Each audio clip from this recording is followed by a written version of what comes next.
بسم اللہ الرحمن الرحیم۔ انقلابی سیاستدان اور بے باک سیاسی تجزیہ کار قیوم نظامی صاحب نوائے وقت میں شائع ہونے والے اپنے آرٹیکل میں لکھتے ہیں، پاکستان کے سابق وزیر اعظم عمران خان کے بارے میں عام تاثر یہ تھا کہ جیل کاٹنا ان کے بس کی بات نہیں ہے۔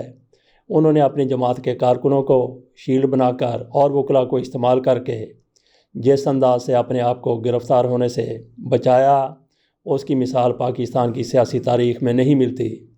انہی کوششوں کی وجہ سے اس تاثر کو تقویت ملی کہ ان کے لیے جیل کاٹنا ممکن نہیں ہوگا۔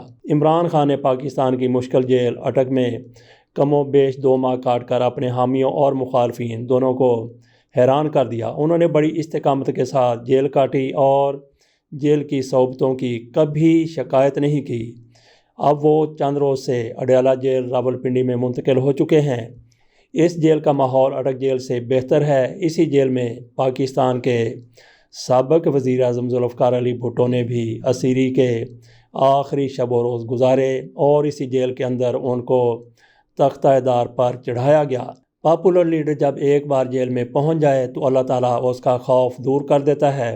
ذوالفقار علی بھٹو نے دلیرانہ موقف اختیار کیا تھا کہ وہ تاریخ میں مرنے کی بجائے جرنیلوں کے ہاتھوں مرنا پسند کریں گے۔ انہوں نے اپنا یہ موقف سچ ثابت کر دکھایا، جھکنے سے انکار کر دیا اور آج شہادت کے 42 سال بعد بھی تاریخ میں زندہ ہیں۔ عمران خان کے سیاسی مستقبل کے بارے میں فی الحال پیش گوئی قبل از وقت ہوگی۔ عمران خان کا سیاسی المیہ یہ ہے کہ عوام تو ان کے ساتھ ہیں، مگر تحریک انصاف کے صف اول کے لیڈر جیلوں میں ہیں، روپوش ہیں اور کئی چھوڑ کر بھی جا چکے ہیں۔ عوام کی قیادت کے لیے متحرک لیڈر موجود نہیں ہیں۔ جب جنرل ضیاء الحق نے ذوالفقار علی بھٹو کو گرفتار کیا تو اس وقت بھی چند مرکزی لیڈروں کے علاوہ سب خوف زدہ ہو کر ادھر ادھر ہو گئے تھے۔ محترمہ بے نظیر بھٹو نے اس خوف کو توڑا اور پی پی کے جیلوں کو ولولہ انگیز قیادت فراہم کی۔ پاپولر لیڈر اپنی جماعتوں کو یونین کونسل کی سطح پر منظم نہیں کرتے اور جب ان پر آزمائش کا وقت آتا ہے تو مرکزی لیڈر مسلطوں کا شکار ہو جاتے ہیں اور پاپولر لیڈر مقتدر حلقوں کا آسان شکار بن جاتے ہیں۔ عمران خان اگر تحریک انصاف کو منظم اور مضبوط بناتے تو آج انہیں بے بسی اور لاچارگی کا سامنا نہ کرنا پڑتا۔ عمران خان کی ہمشیرہ علیمہ خان نے اپنے بھائی عمران خان سے ملاقات کے بعد پریس بریفنگ میں بتایا کہ عمران خان بڑے حوصلے میں ہیں، البتہ ان کا وزن کم ہوا ہے۔ جو لیڈر پر آسائش زندگی گزارتے ہیں ان کا جیل میں وزن کم ہونا بیماری کی علامت نہیں بلکہ معمول کی بات ہے۔ ذوالفقار علی بھٹو کا وزن بھی جیل میں کم ہو گیا تھا۔ علیمہ خان نے ان افواہوں کی تردید کی کہ عمران خان مفاہمت کے لیے ملاقاتیں کر رہے ہیں۔ پاکستان کے سابق وفاقی وزیر اطلاعات محمد علی درانی ریاست اور عوام کے مفاد میں اپنے طور پر سیاسی مفاہمت کے لیے پرخلوص کوششیں کر رہے ہیں۔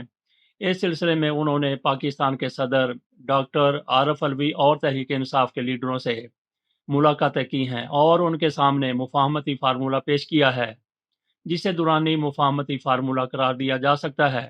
ان کا فارمولہ یہ ہے کہ پاکستان جمہوریت اور اسٹیبلشمنٹ کو سیاست سے الگ تھلگ رکھا جائے اور ان کو متنازع بنائے بغیر آگے بڑھنے کے لیے مفاہمتی راستہ نکالا جائے۔ علیمہ خان نے کہا کہ عمران خان نے صدر پاکستان ڈاکٹر عارف الوی کے کردار کے بارے میں تحفظات کا اظہار کیا ہے اور کہا ہے کہ وہ اپنا آئینی کردار ادا کرنے سے قاصر رہے ہیں، جس کا عمران خان کو افسوس ہے۔ علیمہ خان معروف بزنس ویمن ہیں۔ انہوں نے لمز یونیورسٹی سے MBA کی ڈگری حاصل کی۔ وہ محتاط اور متوازن گفتگو کرتی ہیں۔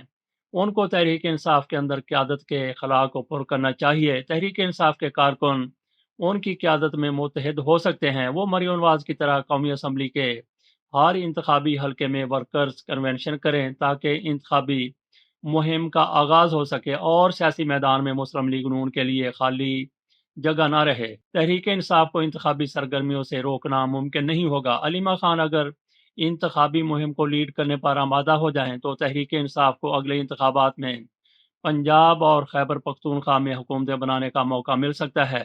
انتخابات کے دوران اگر عمران خان جیل میں بھی رہیں تو تحریک انصاف کے امیدواروں کو ہمدردی کے ووٹ بھی مل سکتے ہیں۔ اگر تحریک انصاف انتخابات کے نتیجے میں اکثریتی پارٹی بن کر سامنے آ جائے تو عمران خان کو زیادہ عرصہ